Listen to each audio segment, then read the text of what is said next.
మనందరి గురువైన పత్రి సార్కి, నాకు ఈ జ్ఞానం అందిస్తున్న మా వంశీ సార్కి ఆత్మ ప్రణామాలు తెలియజేసుకుంటున్నాను. థ్యాంక్ యూ సో అందరికీ నమస్కారం. నా పేరు ప్రతిభ. నేను హైదరాబాద్లో ఉంటున్నాను. నేను ఒక బ్యూటిషియన్. ఈ ధ్యానంలోకి వచ్చిన తర్వాత నేను రియల్ లైఫ్ అనేది చూశాను. ఇంతకుముందు అంతా నా లైఫ్ దగ్గరగా ఉండేది. అంటే అర్థమయ్యేది కాదు. ఏ డిసిషన్ అయినా అంత ఈజీగా తీసుకునేదాన్ని కాదు, కన్ఫ్యూజ్ అయ్యేదాన్ని.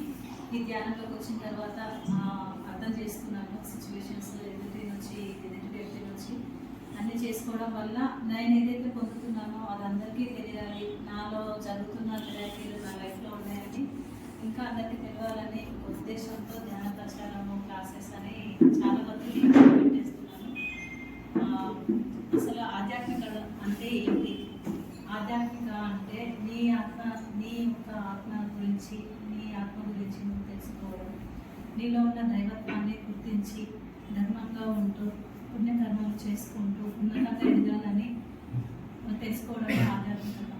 చాలామంది అనుకుంటాం మనం ధ్యానం చేస్తే, క్లాసులు చెప్తే ఆధ్యాత్మిక అంటాం, కానీ ముందుగా మనము మన దైవత్వంలో ఉన్న గుణాలన్నీ మన జీవితంలో ఇంప్లిమెంట్ చేసుకొని, నేను శరీరం కాదు, నేను ఒక ఆత్మని, నాది మనసు కాదు, బుద్ధి కాదు, అహంకారం కాదు, ఇవన్నీ తెలుసుకొని నేను ఒక దైవ స్వరూపాన్ని, శుద్ధ చైతన్యాన్ని అని తెలుసుకోవడమే ఆధ్యాత్మికత. మన జీవితం అనేది ఒక గొప్ప వరము. అది ఎలాంటి జీవితమైనా సరే ఆత్మకి ఒక గొప్ప వరం లాంటిది. ఈ సత్యాన్ని తెలుసుకోవడమే ఆధ్యాత్మికత. ఈ ఆధ్యాత్మిక నేను తీసుకునే సబ్జెక్ట్ ఆధ్యాత్మిక అడ్డంకులు. దీంట్లో ఎలా అంటే ప్రతి ఒక్కరూ దీంట్లోకి ఆధ్యాత్మికలో వచ్చినాము అంటే ఏదో ఒక సిచ్యువేషన్స్తో దీంట్లోకి వస్తాము. అంటే మానసిక బాధలు కానీ, ఆరోగ్య సమస్యలు కానీ, ఇలాంటి సిచ్యువేషన్స్తో వస్తాము. జీవితంలో మనము అన్నీ ఓడిపోయి, గెలిచి, అలసిపోయి ఇంకా ఏదో తెలుసుకోవాలి, లేదంటే ఎన్నో బాధలు పడి ఆధ్యాత్మిక దాంట్లోకి వస్తాము. 90% ఇలాంటి సిచ్యువేషన్స్లోనే దీంట్లో వస్తాము. బుద్ధుడు 10% బుద్ధుడు మాత్రమే వస్తాడు. బుద్ధుడు ఎలా అంటే తనకు సుఖభోగాలు అన్నీ అనుభవించిన తర్వాత నాకు నిజమైన జీవితం తనకు అర్థం కాక ఒక సత్యం తెలుసుకోవాలని ఈ ఆధ్యాత్మిక మార్గంలోకి వచ్చారు. అలాగే చాలామంది ఇప్పుడు కొంతమంది ఎలా అంటే కోటీశ్వరులు ఉన్న వాళ్ళు కూడా వాళ్ళు ఎంతో సుఖభోగాలతో ఉన్నా కూడా నిజమైన జీవితం చూడాలి, అసలు సత్యం ఏంటో తెలుసుకోవాలని అన్వేషిస్తూ చాలామంది తిరుగుతున్నారు, వస్తున్నారు. నాకు తెలిసి ఒక 2 సిచ్యువేషన్స్ నేను టీవీలో, పేపర్లో చూసాను. ఒక భార్యాభర్తలు ఇద్దరు అనమాట. వాళ్ళు ఏంటంటే కోటీశ్వరులు, వాళ్ళకి అర్థం కాలేదు. అంటే అన్ని ఎంజాయ్ చేస్తున్నారు కానీ తృప్తి లేదు వాళ్ళకి. వాళ్ళు ఏం చేశారంటే వాళ్ళ దగ్గర ఉన్న 200 crores అది దానం చేశారు. ఒక ట్రస్ట్కి దానం చేసేసి ఈ ఆధ్యాత్మిక మార్గంలోకి, ధ్యాన సాధనలోకి వచ్చేసారు. అలాగే ఒక బీటెక్ అమ్మాయి అనమాట, MBA చదివింది. ఆ అమ్మాయి కూడా ఏం చేస్తుందంటే పెళ్లి చేసుకుంటే ఇంకా ఇదే అన్నీ అర్థమైపోయి వాళ్ళ పేరెంట్స్కి అందరికీ చెప్పేసి నాకు పెళ్ళి ఇదంతా వద్దు, నేను ఆధ్యాత్మికంగా వెళ్ళిపోతాను. తను కూడా ఒక అన్వేషణతోటి ఈ ఆధ్యాత్మిక మార్గంలోకి వచ్చింది. వాళ్ళ పేరెంట్స్ కూడా ఏం చేశారంటే మంచిగా సపోర్ట్ చేశారు. సరే, ఇది మేమందరం చూస్తున్నాం, పెళ్ళి అంటే పిల్లలు, భర్త ఇదే కదా, సరే నీకేదో అన్వేషణలో వెళ్తున్నావు కదా అని చెప్పేసి అమ్మాయికి ఒక పెళ్లి కూతురికి ఏవేవి చేస్తారో అన్ని సెలబ్రేషన్స్ అన్నీ చేసి తనను సెండ్ ఆఫ్ ఇచ్చేటప్పుడు తనని ఎలా పంపించారంటే ఒక సాధకురాలిగా ఏం లేకుండా హ్యాపీగా సంతోషంగా తనని సాగనంపారు. అది దాని తర్వాత ఇప్పుడు ఈ ఆధ్యాత్మిక మార్గంలో వచ్చిన వాళ్ళందరూ ఏంటంటే స్టార్టింగ్లో వచ్చిన వాళ్ళు ఏదో చేసేయాలి ఒక తపనతో దీంట్లోకి వస్తారు. వచ్చిన తర్వాత ఏమైపోతుందంటే సిచ్యువేషన్స్ అంటే ప్రాపంచిక మనుషులు కలిసినప్పుడు కానీ ఆలోచనలు విధానం మారుతూ ఉంటుంది. ఎంతో చేద్దామని ముందుకు వస్తారు, కానీ 2 రోజులకి ఏమైపోతుందంటే ఎంతో వెళ్దాము అని ప్రయత్నించిన వాళ్ళు మళ్ళీ చక్రంలాగా కిందికి దిగి వస్తారు. అంటే అప్ అండ్ డౌన్స్ అవుతూ ఉంటాయి. అలాగే ఇది ఆధ్యాత్మిక మార్గంలో మనము ఉన్నతంగా ఎదగాలి అని అనుకుంటున్నాం కదా, దానికి ఎన్ని సమస్యలు ఉన్నాయో అవి నేను ఒక 5 సమస్యలు ఆధ్యాత్మికంగా ఎదగడానికి అడ్డుపడుతున్న అడ్డంకుల గురించి ఒక 5 చెప్తాను. ఫస్ట్ వన్ వచ్చేసి భౌతిక సమస్యలు. ఈ భౌతిక సమస్యలు ఏంటంటే ఫస్ట్ ఆర్థికంగా అనారోగ్య సమస్య, ధనం లేకపోవడం.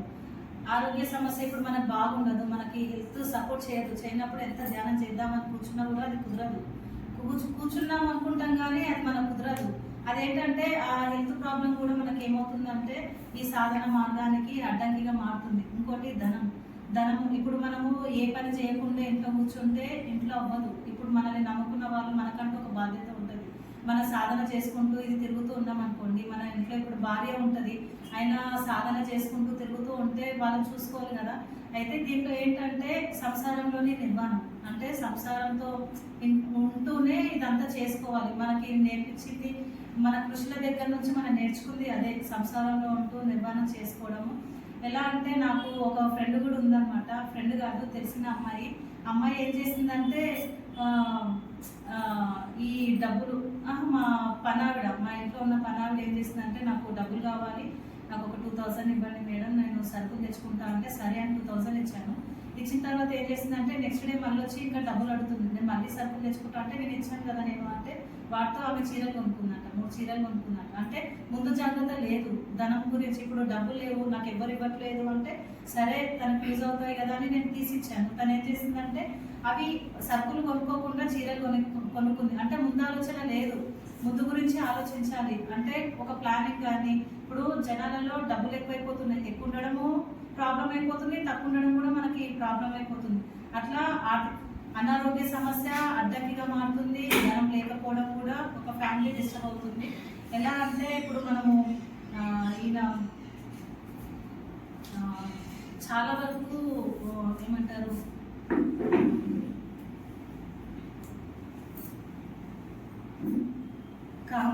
కామం అంటే కోరికలు. మనం ఏం చేస్తామంటే ఆధ్యాత్మికంగా వచ్చిన తర్వాత మన బాడీలో యాక్టివేట్ ఏమంటారు కుండలిని యాక్టివేట్ అవుతుంది. అదే యాక్టివేట్ అయినప్పుడు ఏమైపోతుంది అంటే కోరికలు పుట్టుకొచ్చినప్పుడు ఇప్పుడు విశ్వామిత్రుడు ఉన్నాడు, తను ఏం చేస్తాడంటే తను ఎంతో సాధన చేసి ఎంతో శక్తి తెచ్చుకున్నాడు, కానీ ఒక మేనక ద్వారా అట్రాక్ట్ అయిపోయి తనకు ఒక రిలేషన్ వచ్చేసి వాళ్ళిద్దరికి ఒక బిడ్డ పుట్టింది, ఆమె శకుంతల. అట్లా ఏంటంటే ఈ ఆధ్యాత్మికంగా ఉన్న వాళ్ళకి కోరికలు పెరగడము, దాని ద్వారా అడ్డంకులు కూడా అవుతాయి అన్నమాట. తర్వాత తను 1000 సంవత్సరాలు సాధన చేసి తన శక్తిని మొత్తం పోగొట్టుకొని, అంటే బలహీనంగా అయిపోయాడు. అంటే మన బాడీకి ఆహారం కావాలి, సరైన నిద్ర కావాలి, మంచి విశ్రాంతి కావాలి, మన బాడీకి ఇవన్నీ, ఇప్పుడు నీ బట్ట కావాలి, ఉండడానికి ఇల్లు కావాలి, ఇవన్నీ లేకపోతే కూడా మన సాధన చేయడానికి అడ్డంకుగా మారుతుంది. అదే ఈ విశ్వామిత్రుని స్టోరీ చూస్తే మనకి అర్థమైపోతుంది, ఆయన ఎక్కడెక్కడ నిలదొక్కున్నాడు, ఎక్కడెక్కడ పడ్డాడు, ఎంత కష్టపడ్డాడు అనేది విశ్వామిత్రుని చూస్తే మనకు అర్థమవుతుంది. అంటే ఈ ఆధ్యాత్మికలో ఇలాంటి సమస్య కూడా మనకు చాలా మందికి ఎదురవుతూ ఉంటాయి. అంటే తినేయడానికి కానీ, బట్ట కానీ, ఏదైనా గుడు కానీ ఒక్కొక్క సిచ్యువేషన్లో మనం ఎదుర్కోవాల్సి వస్తుంది. శారీరక సమస్యలు అంటే బాధలు, కష్టాలు. మనం ఏమనుకుంటాము, ఈ కష్టం నాకే వచ్చింది, ఈమె వల్లనే వచ్చింది, వాళ్ళ వల్లనే వచ్చిందని కంప్లైంట్లు చెప్తుంటాం. ఒక్కోసారి మనం ధ్యానంలో ఉన్నా కూడా ఏం చేస్తామంటే మన ఆలోచనలు వేరే అయిపోతాయి. ఎలా అంటే ప్రపంచక మనుషులతో కూర్చున్నప్పుడు, వాళ్ళతో మాట్లాడినప్పుడు మైండ్ కొంచెం డైవర్ట్ అయిపోతుంది. అప్పుడు ఏంటంటే ఇంటికి వెళ్ళినా కొన్ని రోజులకి ధ్యాన సాధన, ఈ సజ్జన సాంగత్యం దూరంగా ఉండడం వల్ల ఏమైపోతుందంటే కొన్ని ఒక్కొక్క సిచ్యువేషన్లో ఏమైనా కష్టాలు, బాధలు వచ్చినా కూడా మనం ఏమనుకుంటామంటే తన వల్లే వచ్చింది, ఆయన వల్లనే నాకు ఇట్లా అయ్యింది అనేసి ఒకరి మీద మనము నిందలేయడము అవి అవుతుంటాయి. అంటే ఈ ఆధ్యాత్మికలో అప్ అండ్ డౌన్స్ మన లైఫ్లో అవుతూ ఉంటుంది. కరెక్ట్గా ఆ ఋషులకే కాదు, మనకు కూడా అంతంత పెద్ద ఋషులే ఒక్కొక్కసారి అప్ అండ్ డౌన్స్ అవుతుంటాయి. అందులో మనం చేసే చాలా తక్కువ, మన సాధన చాలా తక్కువ. అంటే మనకి ఎంత అవుతుంది. అందుకే అలాంటప్పుడు సాధనతో ఉండాలి. ఇంకోటి ఏంటంటే సజ్జన సాంగత్యం, స్వాధ్యాయనం, ఇవి చేయడం వల్ల ఏంటంటే రోజు రోజు మనల్ని మనము డెవలప్ చేసుకుంటాం. ఇప్పుడు ఈ ప్రాబ్లమ్స్ వచ్చినప్పుడు, శారీరక సమస్యలు ఇవి వచ్చినప్పుడు మనం ఏంటంటే బాధలు తట్టుకోలేక ఉన్నప్పుడు ఏంటంటే ఒకటే ధ్యానంలో ఉన్నప్పుడు ఆ భగవంతుడితో మనం కనెక్ట్ అయిపోయి ఒకటే అనుకోవాలి, నేను ఎంతసేపు రియలైజేషన్ దీంట్లో ఏది ఇచ్చినా, ఏదైనా వచ్చింది నాకు అంటే అది మనం విశ్వానికి ఇస్తేనే అది మనకు రిటర్న్ వస్తుంది. ఎలా అంటే మనం ధ్యానంలో ఉన్నప్పుడు ఆ విశ్వంతో ఒకటే చెప్పాలి, నేను ఏం తప్పు చేశాను నాకు తెలియదు, నాకు ఇది వచ్చింది, ఇది నేను రియలైజ్ అవుతున్నా, ఇది పొందుతున్నానంటే గతంలో నేను ఇది ఎవరికో ఇస్తేనే కదా నాకు వచ్చింది అనేసి పరివర్తనంతో ఉంటా, ప్రాయశ్చిత్తం చేసుకుంటా, పశ్చాత్తాపం చెందుతున్నా అనే ఈ 3 పదాలతోటి మనము ధ్యానంలో ఆ భగవంతుడితో కనెక్ట్ అయ్యి మనం చెప్తూ ఉంటే, రియలైజ్ అవుతూ ఉంటే మనకు ఇలాంటి కష్టాలన్నీ పోతాయి. అంటే ఇవి కూడా, ఈ బాధలు, ఈ కష్టాలు కూడా మనకు ఆధ్యాత్మిక అడ్డంకుగా వస్తుంది. దీన్ని మనం అర్థం చేసుకొని ఉన్నతంగా ఎదగాలి, ఉన్నత శిఖరాలకు మనం ఎదగాలంటే ఈ అడ్డంకులను మనం దాటుకుంటూ ముందుకు వెళ్ళాలి. ఇంకొకటి అత్యాశ. ఈ అత్యాశ వల్ల ఎలా అంటే ఇప్పుడు మనం ధ్యాన సాధనలోకి వచ్చాము, అంటే భూమి మీదకి ఎందుకు వచ్చామంటే ఏదో నేర్చుకోవడానికి, అనుభవాలు పొందడానికి, నేర్చుకోవడానికి వచ్చాము. ఇంకొకటి ఏంటంటే ఈ జన్మలో మనము ఉన్నతంగా ఎదిగి విముక్తి ఎవరైనా మనము దానికే ప్రయత్నం చేస్తాం, ఉన్నతంగా ఉండడానికే. ఇప్పుడు కానీ ప్రస్తుతము కానీ నెక్స్ట్ జన్మలో కూడా మనం బాగుండాలనే చేస్తాం కదా. అయితే ఈ కొంతమంది ఎలా చేస్తారంటే ధ్యాన సాధన చేసే వాళ్ళు కూడా కొంతమంది పక్కన వాళ్ళ మాటలు వినడం. నాకు ఒక ఆమె తెలిసిన ఆమె ఉందన్నమాట వైజాగ్లో. ఆమె ఒక 4 years నుండి ఈ మార్గంలోకి వచ్చింది, మంచి ధ్యాన సాధన అదంతా బాగా చేస్తుంది, అంతా బాగుంది. ఒక రోజు ఏం చేస్తుందంటే వాళ్ళ ఫ్రెండ్ వచ్చి అనిందంట, వాళ్ళు కోటీశ్వర్లు, బాగా చాలా రిచ్ పీపుల్స్ వాళ్ళు. అయితే 2 అబ్బాయిలు ఉన్నారు, మంచిగా హస్బెండ్ పోలీసు, బాగుంది, అంత గోల్డ్ ఉంది, మంచిగా ఎంజాయ్ చేస్తుంది, టూర్లు తిరుగుతుంది, అంతా బాగుంది. తను ఏం చేస్తుందంటే 2 ఫ్రెండ్స్ ఉన్నారనమాట. వాళ్ళు ఏం చేస్తారు, నువ్వు బిజినెస్ చెయ్యి, నువ్వు సాధన ఇవన్నీ చేస్తున్నావు కదా, నీకు అందరూ చాలా మంది పరిచయం అయ్యి ఉంటారు కదా, నువ్వు చిట్టీలు వేసే అని చెప్పింది. ఆమె ఏం చేసిందంటే చిట్టీలు వేసేసి ఎట్లా అంటే 2 lakhs, 5 lakhs, 10 lakhs, 30 lakhs వరకు వేసి ఆ ఇద్దరు ఏం చేస్తారంటే ఈమెకి ఫస్ట్ టైం చిట్టీలు ఎత్తేసుకొని అందరికి చెప్పారు, మేము కట్టకండి, మీరు కట్టకండి. అప్పుడు ఏమైపోయిందంటే వాళ్ళంతా కట్టకుండా ఉన్నప్పుడు ఏం చేసిందంటే ఎవ్రీ మంత్ మేము చిట్టి ఇవ్వాలి, ఆల్రెడీ అందరి దగ్గర డబ్బులు తీసుకున్నప్పుడు ఏమి ఇవ్వాలి. ఈమెకి ఏమైపోయిందంటే ఎవరు కట్టకుండా ఉండడం వల్ల ఈమె చేత ఈమె డబ్బులు కట్టాల్సి వచ్చింది. అంటే ఈమె పక్కనున్న ప్రాపర్టీస్ అంతా ఒక్కొక్క ప్రాపర్టీ సేల్ చేయాలి, గోల్డ్ ఈమె సొంత డబ్బులే తీసుకెళ్ళి పెట్టడం. అట్లా పెట్టి ఏమైపోయిందంటే జీరో అనమాట. కోర్టు, పోలీస్ స్టేషన్ అంటూ తిరుగుతూ ఈ రోజు ఎన్ని కష్టాలు పడుతుందంటే సాధనకు కూడా ఆమెకు టైం లేదు. ఆమె ఎంతో సేవ చేసేది, కానీ మన ఆలోచనలు ఏమైపోతుంది అంటే ఒక్కొక్కసారి పక్కన వారి మాటలు కూడా విని మనము ఇప్పుడు ఏదైనా క్లాసెస్కి రావాలన్నా తనకు అవ్వదు, కోర్టు అంటది, పోలీస్ స్టేషన్ అంటది. అంటే ఈ సాధనలో వచ్చినప్పుడు మనం ఎంత కావాలో అంతే, మన జీవితానికి ఎంత కావాలో అంతే తీసుకోవాలి. అత్యాశకు పోయామనుకోండి, ఇప్పుడు ఆమె సాధన చేయడానికి అవ్వట్లేదు, ఏ టూరికి రావడానికి వస్తలేదు, ఉన్న ఆస్తి మొత్తం పోగొట్టుకొని కోర్టు చుట్టూ, పోలీస్ స్టేషన్ చుట్టూ ఇట్లా తిరిగి అన్ని డిస్టర్బెన్స్ క్రియేట్ చేసుకుంది. అంటే మనము ఉన్న దాంట్లో హ్యాపీగా ఉండాలి. నా వరకు ఏంటంటే ఆరోగ్యంగా ఉన్న వాళ్ళు, అప్పు లేని వాళ్ళు కోటీశ్వరులు. మనం ఉన్న దాంట్లో హ్యాపీగా ఉండాలి, లేని దానికోసము ఆరాట పడిపోయి ఏదో డిస్టర్బెన్స్ చేసుకొని దాన్ని ఎటు కాకుండా. ఇప్పుడు వాళ్ళ ఫ్యామిలీ మొత్తం డిస్టర్బెన్స్, ఇప్పుడు ఎవ్వరూ లేదు. నాకు ఫోన్ చేసి ఉంటుంది, ఒంటరిదాన్ని అయిపోయినా, ఒక్కదాన్ని అయిపోయినా అని నాకు ఫోన్ చేస్తున్నా, ఒకటే అంటాను, నువ్వు ఏం చేసుకున్నావు చూసుకోని అంటాను. నువ్వు ఇంతమంది నేను మోసం చేస్తానంటే అంతమందికి నువ్వు ఇస్తేనే కదా అది వచ్చింది అని చెప్పేసి సాధన చేయడం, ఇప్పుడు ప్రచారం చేస్తుంది. ఇప్పుడు ఇంకా తన గుణం ఏంటంటే ఏదో మోసం చేసే టైపు కాదని. తను ఏం చేస్తుందంటే నేను ఒకటే చెప్పిన, నువ్వు ఎవరికి అన్యాయం చేయకు, నువ్వు ఎంతైతే ఎవరికి కట్టేది ఉందో ముందు నీ ప్రాపర్టీ సేల్ చేసేనా నువ్వు ధర్మంగా వెళ్ళు, ఆటోమేటిక్గా ఆ దేవుడే మనకి ఇస్తాడు. ఇప్పుడు ఈ సేవ కూడా ఏంటంటే ఏది మనము స్వార్థంగా మనం ఏది చేయకూడదు. అంటే ఈ విశ్వానికి మనం వచ్చింది, ఈ విశ్వానికి సేవ చేయడానికి. స్వార్థంతో చేసామనుకోండి మనకి ఎలా అయిపోతుందంటే ఏదైనా మనము కీర్తి ప్రతిష్ట కోసము ఏదో నాకు అందరి మధ్యలో ఒక గొప్పగా నేను అవ్వాలి అని చెప్పేసి స్వార్థంతో మనం చేస్తే ఆ భగవంతుడు మనల్ని మళ్ళీ కిందికి నెట్టేస్తాడు. అదొకటి ఎప్పుతో ఉండి గుర్తుపెట్టుకొని సేవ చేసేటప్పుడు ఏంటంటే ఇది నేను విశ్వానికి చేస్తున్నా, నేను ఈ ధ్యాన మార్గంలోకి వచ్చిందంటే నా జన్మ ఏదో పర్పస్ కోసం నేను తీసుకున్నా అనే విషయాన్ని మనం గుర్తుపెట్టుకొని ముందుకెళ్ళాలి. థ్యాంక్ యూ అండి, థ్యాంక్ యూ సో మచ్. ఇచ్చినప్పుడు వాళ్ళు మోసం చేశారే అనుకోండి, వాళ్ళ దగ్గర మంచి డబ్బులు ఉన్నాయి అని అంటే వాళ్ళ దగ్గర ఫైట్ చేసైనా, పోలీస్ స్టేషన్కి వెళ్ళైనా, కొట్లాడైనా, ఏదైనా తీసుకోవాలి. వాళ్ళ దగ్గర లేదు అని తెలిసింది అనుకోండి, ఇంకా వాడు లేకపోతే వాడు ఏం చేస్తాడు, మనకి ఇవ్వడు కదా. దాన్ని ఏం చేయాలంటే మన దగ్గర ఒక దగ్గర పోగొట్టుకుంది ఇంకో దగ్గర మనం తెచ్చుకోవచ్చు. అది మా లైఫ్లో అయ్యింది. ఫర్ ఎగ్జాంపుల్ నేను చెప్తాను, మా హస్బెండ్ HDFCలో జాబ్ అనమాట. అయితే మా హస్బెండ్ వాళ్ళ ఫ్రెండ్ ఏం చేశాడంటే గోల్డ్ షాప్ అనమాట. ఆల్రెడీ వాడు ఒక ఫ్రాడ్, మాకు అది తెలియలేక మాకేం చేశాడంటే నీకు పార్ట్నర్గా నేను తీసుకుంటా అని చెప్పి మా హస్బెండ్ దగ్గరకు వచ్చి గోల్డ్ బిస్కెట్స్ వస్తున్నాయి, HDFC SR నగర్ ఉంది కదా, అందులో మా హస్బెండ్ జాబ్. డైరెక్ట్ HDFC బ్యాంక్కి వెళ్ళిపోయి ఏమన్నారంటే బిస్కెట్స్ వస్తున్నాయి అర్జెంట్, ఇప్పుడు ఒక 2-3 lakhs కావాలంటే మా హస్బెండ్ ఏం చేశాడు, తన ఫ్రెండ్స్ దగ్గర ఉన్న బ్యాంక్లో ఉన్న వాళ్ళు ఏంటంటే వాళ్ళకి వచ్చిన శాలరీ వాళ్ళకి సరిపోక సైడ్ బిజినెస్ లాగా వాళ్ళు పెట్టుకున్నారనమాట. అంటే 1,05,000 లాగా, 7,000 లాగా. మా హస్బెండ్ ఏం చేశాడు, వాడికి యూజ్ అవుతుంది, వీళ్ళకి యూజ్ అవుతుంది అని మిడిల్లో మా హస్బెండ్ ఉండేసి మంచి ఒక 5 lakhs దాకా ఇచ్చేసాడు. ఇప్పించేశాడు. అయితే స్టార్టింగ్ లో నాతో ఇప్పించాడు, నాది అయిపోయింది, నేను ఇచ్చేసాను. ఇచ్చిన తర్వాత బయట వాళ్ళతోటి అట్లా దాదాపు ఒక 10 lakhs వాడికి ఇచ్చేసాడు. వాడు ఏం చేశాడంటే ఆ డబ్బులన్నీ హైదరాబాద్ లో వాడు ఏదైతే అప్పు చేశాడో ఆ అప్పులన్నీ కట్టేసుకొని జంప్ అనమాట హైదరాబాద్ నుంచి వెళ్ళిపోయాడు.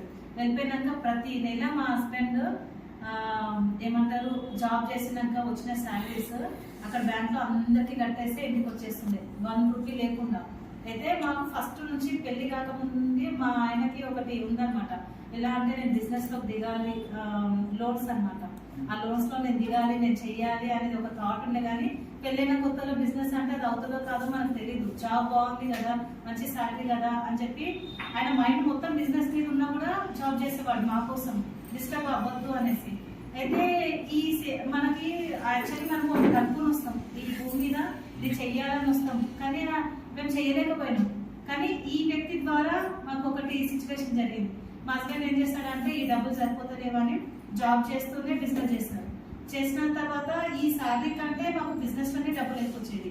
అయితే నాకు అన్నాడు, ఆ హెచ్డిఎఫ్సిలో ఏమంటారు టఫ్ అయిపోయింది, చాలా కాంపిటీషన్ ఎక్కువైపోయింది, ప్రెషర్ ఎక్కువైపోతుంది. అప్పటికే ఆయన హెల్త్ ప్రాబ్లం వచ్చేసింది. అయితే ఏమన్నారంటే మరి ఏమంటావు, నేను జాబ్ మానే ఎలా చేయాలంటే నేను ఒకటే, నేను బ్యూటిషియన్ నేను సంపాదిస్తున్నా, నువ్వు అంత ప్రెజర్ పెట్టుకుని నాకు అవసరం లేదు, నేను ఒకవేళ 1 month 2 months ప్రాబ్లం మీద నేను చూసుకుంటా, ముందు నువ్వు జాబ్ మానేస్తే నువ్వు ఎలాగో బిజినెస్ చేస్తున్నావు కదా, నాకు నీ మీద నమ్మకం ఉందని చెప్పి దగ్గర ఉంటే జాబ్ మానిపించినాక తను ఏం చేశాడంటే ఇక్కడనే అమీర్పేటలో మేము ఆఫీస్ పెట్టాము, మోక్ష అసోసియేషన్ అని ఆఫీస్ పెట్టాము. అందులో ఒక 10 మందిని జాయిన్ చేశాను. నేను పార్ట్నర్గా ఉండి నేను బిజినెస్ రన్ చేస్తాను. చేసిన కరెక్ట్ 1 month లో అసలు పోగొట్టుకున్న 10 లక్షలు మాకు తిరిగి వచ్చింది ఈ బిజినెస్ లో. అంటే మేము ఏం చేస్తామంటే అతను అడిగినాము వాళ్ళ దగ్గర లేనప్పుడు ఏంటంటే మనం ఎంత లాగినా వాళ్ళ దగ్గర లేనప్పుడు ఏం చేయాలంటే మాకు ఒక దారి దొరికింది. ఆ దారి మేము చేసుకుంటూ వెళ్ళిపోయేసరికి వాటి దగ్గర పోయిన డబ్బులు మాకు ఈ బిజినెస్ లో వచ్చింది. ఇంకొకటి ఏంటంటే వాడు మాకు మోసం చేసింది కాబట్టి మేము ఆ బిజినెస్ లోకి వెళ్ళినాము. లేకపోతే లైఫ్ లాంగ్ మేము జాబ్ చేసుకుంటూ వెళ్ళిపోయే వాళ్ళం. అది ఎప్పటిదాకా వెళ్తుంటేనో మాకు తెలియదు. వాడు అంటే ఒక మనిషిలో ఇప్పుడు ఒక పర్సన్ మనల్ని ఇబ్బంది పెడుతున్నాడు అంటే అవి ఎందుకు వస్తాయి అంటే మన జీవితంలో వాళ్ళు కూడా ఒక గురువే, ఏదో నేర్పించడానికే మన లైఫ్ లోకి వస్తాడు. ఇప్పుడు ఆ అబ్బాయి అయితే ఎవరైతే ఉన్నారో అతను అలా చేయడం వల్లనే ఈ రోజు మేము బిజినెస్ లోకి వచ్చి మేము సక్సెస్ అయినాం. అక్కడ మా హస్బెండ్ నేను ఒకటే అడిగిన, ఎన్ని లక్షలు ఇంత మోసం చేస్తాడు కదా అంటే ఒకటే ఒక మాట అన్నాడు, తన ఆధ్యాత్మికలో లేడు కానీ తన థాట్స్ అన్ని అలాగే ఉంటాయి. పోనీ లేదు వదిలేద్దాం, వాడు నన్ను ఇబ్బంది పెట్టినందుకే కదా మనం ఇప్పుడు ఇంత సంపాదించుకొని ఇంత మంచుకున్నాము, వాడి నుంచే కదా మనం ఇంత సెట్ అయిపోయినాం అని చెప్పి మేము వాడిని వదిలేసామన్నమాట. అలా ఏంటంటే ఇప్పుడు మనం గురువులుగా మనం ప్రతి ఒక్క దగ్గర నేర్చుకోవాలండి. ఈ ఆధ్యాత్మికలో ఉన్నప్పుడు చిన్న పిల్లల నుంచి ముసలి వాళ్ళ వరకు అన్ని నేర్చుకోవాలి. ఎలా అంటే మన ఫ్యామిలీలో ఉన్న అత్త మామ భర్త పిల్లలు అన్ని పిల్లల దగ్గర కూడా నేర్చుకోవాలి. మనం కుక్కల దగ్గర ఏమంటారు కాకి వాటి దగ్గర కూడా మనం లెసన్ నేర్చుకోవాలి. అది దాని పిల్లల్ని కాపాడుకోవడానికి ఎన్ని ప్రయత్నాలు చేస్తుంది. అసలు ఎలా అంటే దానికి ఆహారం పెట్టడము, దానికి వర్షం పడితే ఇలా పెట్టుకొని కాపాడుకుంటుంది. అసలు వాటి దగ్గర మనం పిల్లల్ని ఎలా పెంచుకోవాలనేది కూడా వాటి దగ్గర మనం చూసి నేర్చుకోవాలంటే మన చుట్టుపక్కల ఉన్న ప్రతి ఒక్కరూ గురువులే. మనకి ప్రతి ఒక్కరు గురువులే. మనం భూమి మీదకి వచ్చింది నేర్చుకోవడానికి కాబట్టి ఏ సిచ్యువేషన్ వచ్చినా కూడా ఈ ప్రాబ్లం వచ్చిందంటే అది ఎందుకు వచ్చింది, అది నేను ఇస్తేనే నాకు వచ్చింది, అక్కడ నేను ఏం నేర్చుకోవాలి, ఈ బాధలు ఈ కష్టాలు ఇవి ఏ వచ్చినా కూడా అవి మనకు నేర్పడానికే మనకు వస్తాయి. మనం ఏం చేస్తామంటే భయపడిపోతాం, నాకెందుకు వచ్చింది, నేను ఏం చేయలేదు కదా. ఇప్పుడు ఏం చెయ్యం, మనం గతంలో చేస్తేనే కదా మనకు రిటర్న్ వచ్చింది. ఆ ఎరుకతో ఉండాలి. ఏ సిచ్యువేషన్ ఇప్పుడు నా లైఫ్లో ఏ ప్రాబ్లం వచ్చినా ఏది వచ్చినా నాకు ఏదో నేర్పించడానికి ఏదో వచ్చింది, నేను ఏదో దీన్ని తీసుకోవాలి. కానీ నేను అట్లా అలర్ట్గా ఉండి నేను సక్సెస్ అవుతున్నా. ఈ రోజు నేను ఇంత ముందుకు వెళ్ళిపోతున్నా. నేను ఒక క్లాస్ చెప్పాలంటే కూడా నేను ధర్మంలో ఉంటాను. నేను ఇది చెయ్యాలనుకుంటున్నాను, నేను ఒక సంకల్పం పెట్టుకుంటాను, నాకు ఇది కావాలి, ఇది చెయ్యాలంటే ఆ మాస్టర్స్ నాకు 100% నా చేతిలో పెడుతున్నాను. నాకు తీసుకొచ్చి నన్ను ఎలా అంటే నా జీవితం ఈ ధ్యానంలోకి వచ్చినాక అద్భుతంగా మారిపోయింది. ఈ దీంట్లోకి వచ్చిన తర్వాత నేను ఏదైతే పొందుతున్నానో అది అందరికీ తెలియాలని లక్ష్మీ మేడం తోటి ధ్యాన ప్రచారం. యాక్చువల్లీ నేను ఎంత డీసెంట్గా ఉండేదాన్ని అంటే అసలు కాళ్ళ నుంచి కాలు బయట పెట్టని దాన్ని ఈ రోజు నేను పాంప్లెట్ పట్టుకొని సిగ్గుపడకుండా ఎంత హ్యాపీగా ఎంత సంతోషమో ఆ పార్క్లో కానీ గార్డెన్లో కానీ టెంపుల్స్లో కానీ ఆ ప్రచారం చేస్తున్నప్పుడు ఎక్కలేని సంతోషము. వాళ్ళకు మేము ఎక్స్ప్లెయిన్ చేస్తాము, ధ్యానం చెప్తాము, ధ్యానం చేయండి, ఇలా చేస్తే బాగుంటుందని మేము చెప్పినప్పుడు వాళ్ళు విన్నప్పుడు మేడం ఇలా చేయాలి, ఇలా చేస్తే బాగుంటుంది అన్నప్పుడు మాకు ఇంకా ఇంకా చెప్పాలి, ఇంకా సత్యం అనేది వీళ్ళకి తెలియాలి అని ఎంత శ్రద్ధగా ఒక టీమ్గా ఉండేసి మేము ప్రచారం చేస్తున్నాము. మాకు ఏంటంటే ఈ ప్రచారము ఎంతో ఆనందాన్ని ఇస్తుంది. ఇది ఇక్కడ ఆపకూడదు, ఇంకా ఎంతో చేయాలి. ఈ విశ్వమంతా ఒక ధ్యానమయం కావాలి, ప్రపంచం అంతా ధ్యానంతో నిండిపోవాలని ఈ పత్రిసారి అంతమందికి నేర్పించారు కదా, నేను ఇంతమందికి కొంతమందికి నేర్పియలేనా. ఇంకొకటి మన సార్ దగ్గర, పేరు నాగేంద్ర సార్ దగ్గర కూడా నేను చాలా నేర్చుకున్నాను. మౌనంగా ఉండడం, మౌనంగా ఉంటే ఎనర్జీస్ ఎలా తీసుకోవాలి. నాకు ఈ మనందరి గురువైన పత్రిసారికి నాకు ఈ జ్ఞానం అందిస్తూ